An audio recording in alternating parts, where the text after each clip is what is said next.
Nobody taught you how money actually works. Not your parents, not your school, not anyone. You were trained to earn it, never to understand it. And that single gap is the reason most people stay exactly where they started, no matter how hard they work. There's a way out of that gap, and it has nothing to do with your income, your job, or how many hours you put in.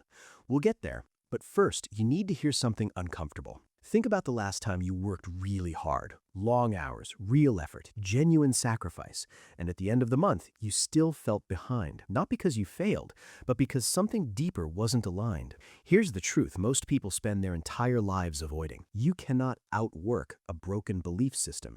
You can only replace it. What exactly needs replacing? We're getting there. But before we do, you need to understand why most people never even stop to ask that question. Money doesn't begin in your bank account. It begins in your mind.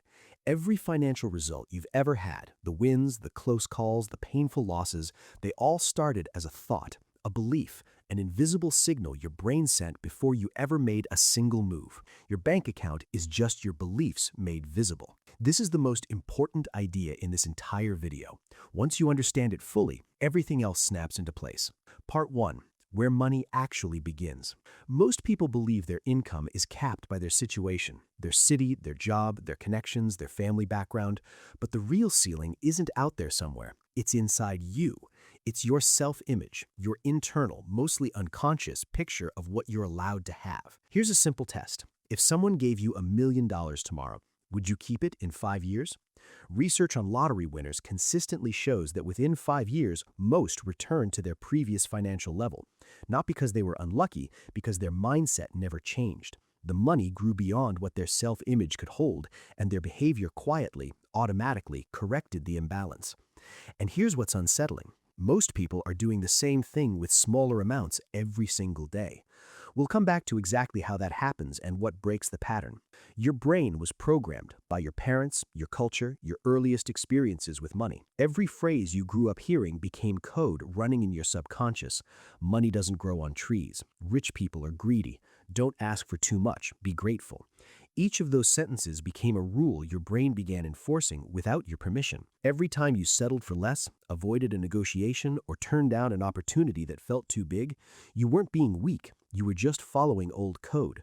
But here's what they never told you. Code can be rewritten. Neuroscience has confirmed it. Your brain can physically reshape itself at any age, a property called neuroplasticity. Every belief you hold about money, no matter how long you've believed it, is a candidate for an upgrade. This is not motivation. This is measurable biology, and biology can be deliberately trained.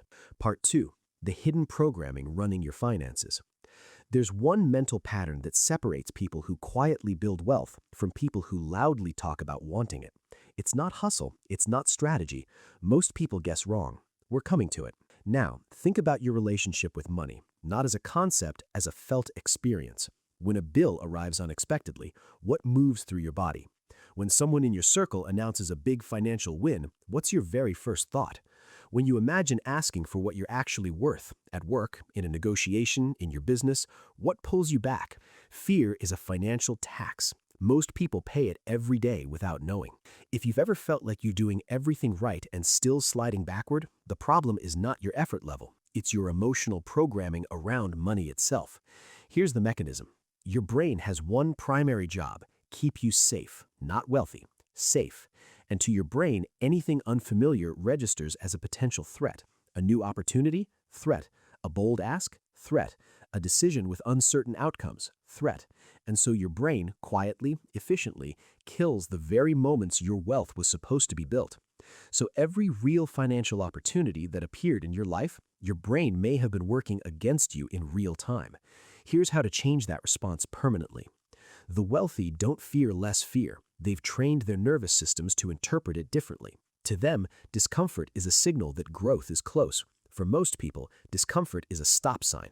That gap in interpretation, not intelligence, not connections, not timing, is where the financial divide begins. Part 3. Rewiring the loop. So how do you actually change this? Not with affirmations alone, not with vision boards pinned above your desk, with something that has real neurological weight behind it. Deliberate, emotionally charged repetition. Your subconscious doesn't respond to logic. It responds to intensity and frequency. Every thought you hold with genuine emotion becomes a candidate for a new belief. Every behavior you repeat becomes your new automatic default. That's not a metaphor. That's how neural pathways are built and strengthened. The brain doesn't care what's real. It cares what's repeated. This is why strategic visualization actually works when it's done with precision and followed by action. Not daydreaming, deliberate mental rehearsal. Close your eyes, see specific numbers in your account. Feel the difference between scrambling and choosing, between surviving every month and building something that lasts. That emotional experience, rehearsed consistently, begins to recalibrate what your subconscious considers normal. And here's what's missed by most people, the one that makes all of this stick instead of fade. This is coming right now. When you pair strong emotion with a clear mental picture and then take action that aligns with both, you close the loop. Your brain creates evidence. Evidence builds confidence, and confidence rewires identity faster than any affirmation ever could. Cognitive scientists call it priming. What you focus on with intensity, your brain begins scanning the environment to find. Suddenly, you start noticing opportunities that were always there, connections you always had access to, doors you never tried opening. If you've spent years telling yourself, "I'm just not a money person," you didn't arrive at that belief through careful reasoning. Someone said it, something happened, and your brain ran with it for years looking for evidence to confirm what it already believed. You can do the exact same thing in reverse, starting now. Stop telling your brain who you were, start showing it who you're becoming. Part 4. The identity ceiling. There's a thermostat in your subconscious. It doesn't control temperature, it controls your acceptable level of success. And no matter what happens externally, a bonus, a promotion, an unexpected windfall, you will tend to drift back to whatever that thermostat is set to. Win beyond your mental normal, you'll spend it, self-sabotage it, or simply lose interest in protecting it until you're back to familiar ground. Hit a rough patch, you'll grind your way back up to where your identity says you belong. The thermostat always wins, until you raise it deliberately. There is a specific, repeatable practice that raises this internal thermostat permanently, not for a season, permanently. Keep going. Your identity is your income's operating system, the version of yourself you carry in your mind. That version sets the maximum your behavior will consistently aim for. If you carry the identity of someone who just gets by, your brain will work in subtle, automatic ways to ensure that you just get by. Not out of cruelty, out of consistency. The subconscious mind's job is not to make you successful, it's to make you predictable. But identity is not permanent, it updates. Every time you make a decision that contradicts your old self-image, every time you invest instead of spend, learn instead of scroll, act instead of hesitate, you file a new piece of evidence that tells your brain, "This is who I am now." Small, consistent contradictions of your old story are how new identity is written. Every kept promise to yourself is a deposit into your self-image. Act like the person you're becoming, not just think like them. Act, because your brain responds to behavior far more powerfully than it responds to words. Action is the loudest affirmation available to you. Part 5. How wealthy people actually think. Let's talk about mental models, the invisible frameworks that determine how you experience every financial moment of your life. The poor ask, "Can I afford this?" The rich ask, "How can this pay for itself?" The poor see a problem and say, "Why is this happening to me?" The rich see the same problem and ask, "What is this teaching me?" The poor treat money as something to earn and spend. The rich treat money as something to direct and multiply. And the sharpest mental gap between the two groups? One thinks in time, the other thinks in systems. Here's why that single difference changes everything. When your income depends entirely on your personal effort, you have a ceiling. There are only so many hours, only so much energy. But when you build systems, repeatable processes, scalable skills, assets that produce returns, teams that extend your reach, you detach your income from your personal presence. Your money starts working while you rest. Your knowledge earns when you're not in the room. This isn't about working less, it's about making your work compound. Every skill you develop compounds. Every relationship you invest in compounds.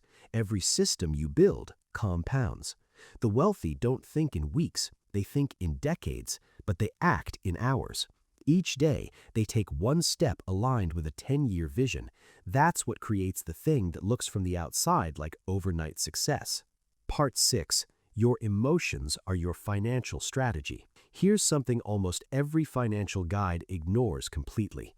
Your emotions are managing your money right now, whether you're aware of it or not. Think back to the worst financial decision you've ever made. Overspending impulsively, avoiding a conversation that cost you, staying in a situation, a job, a deal, a relationship, long after the data said leave. Was it because you lacked information? Probably not. It was because in that moment, emotion overrode discipline. Feeling beat thinking. Emotional intelligence is not a personality trait. For wealth, it is a core technical skill. The person who stays calm when the market drops, when the deal collapses, when the numbers look terrifying, that person has a structural advantage over everyone around them who panics. Panic is expensive. Composure compounds. In a chaotic world, clarity is currency. But there's one emotional pattern specifically that quietly destroys more wealth potential than any bad investment ever has. And most people who carry it don't even know it's there. Financial guilt. Most people want more money, and most people simultaneously feel guilty for wanting it. Somewhere in their formation, they absorb the belief that wealth is selfish, that wanting more than your parents had is disloyal, that success will make you different from the people you love, and being different means being alone. That guilt becomes a subconscious brake. It creates invisible resistance to the very outcome you're working toward.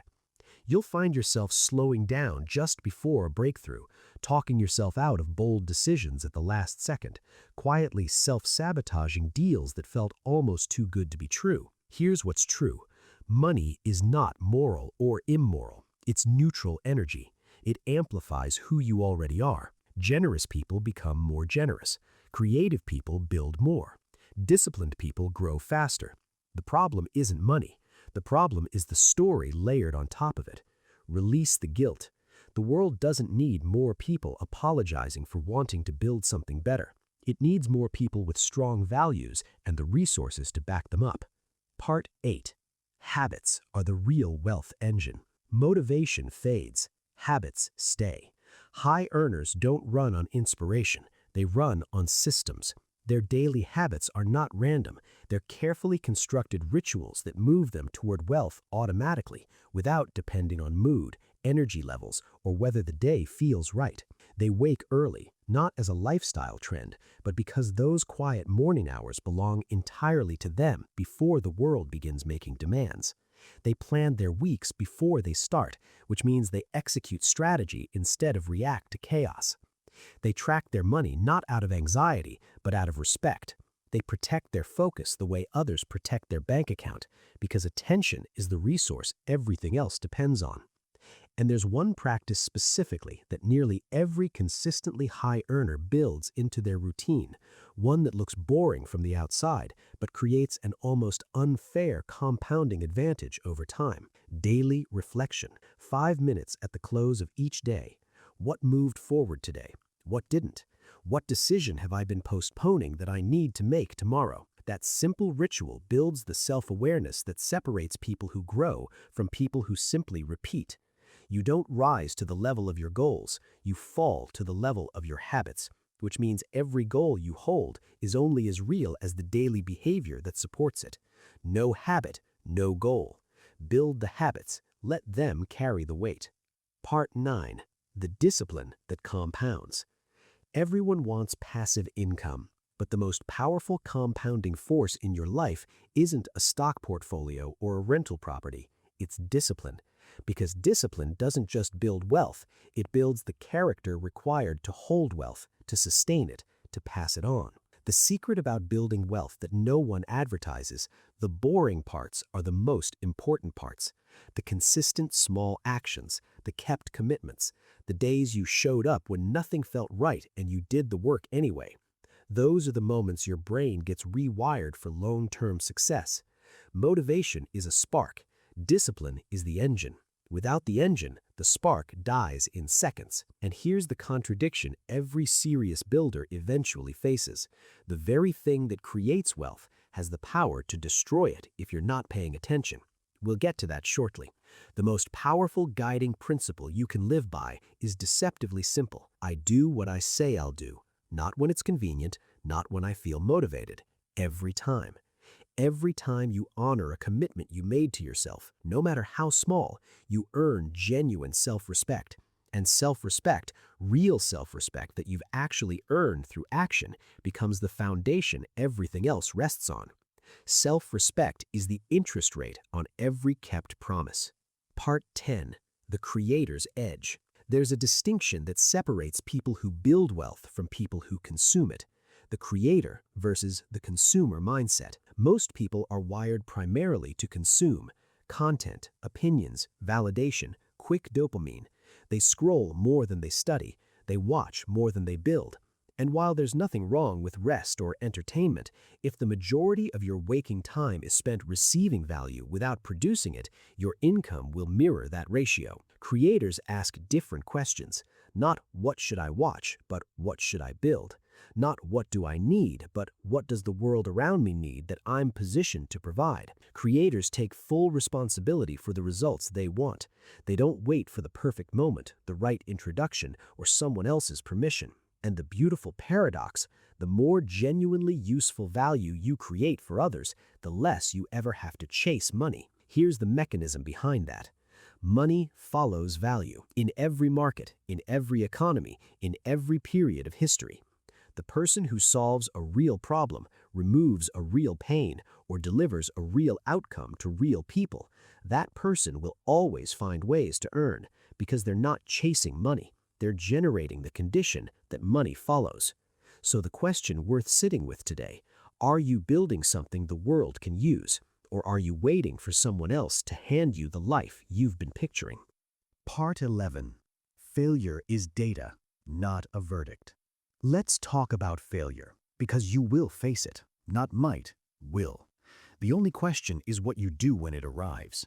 The poor take failure personally. I am a failure. The rich take it professionally.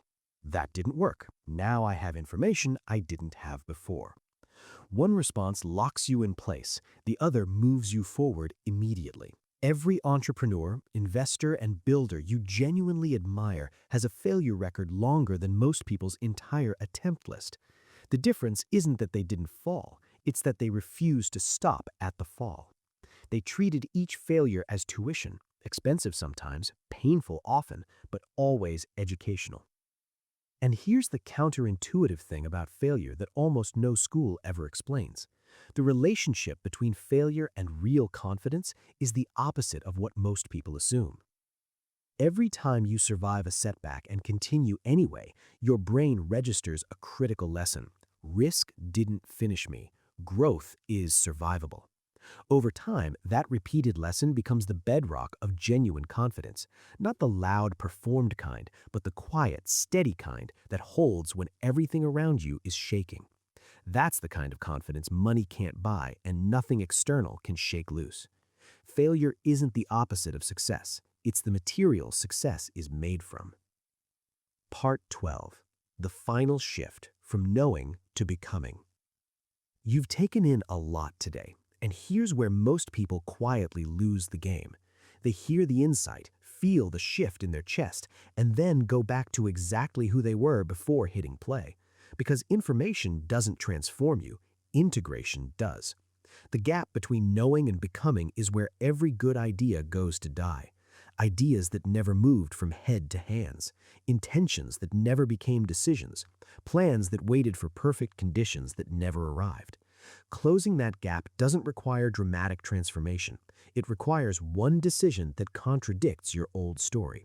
One action that tells your brain, this is who I am now.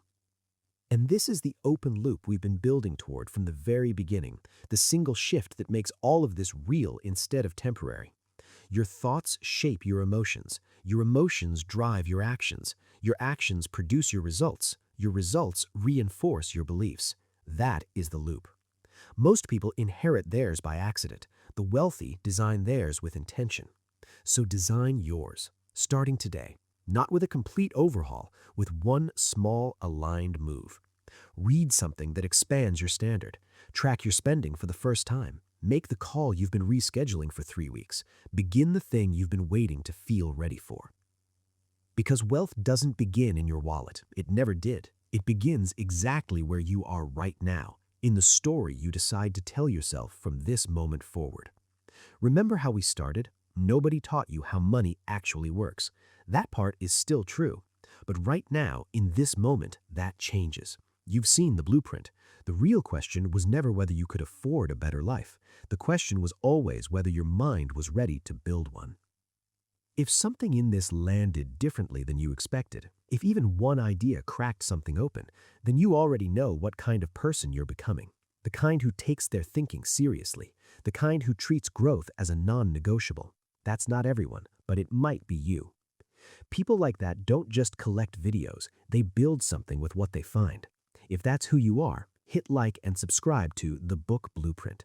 Every week, we strip the best ideas from the best books on money, mindset, and success. No fluff, no noise. Just the thinking that actually matters to the kind of life you're building.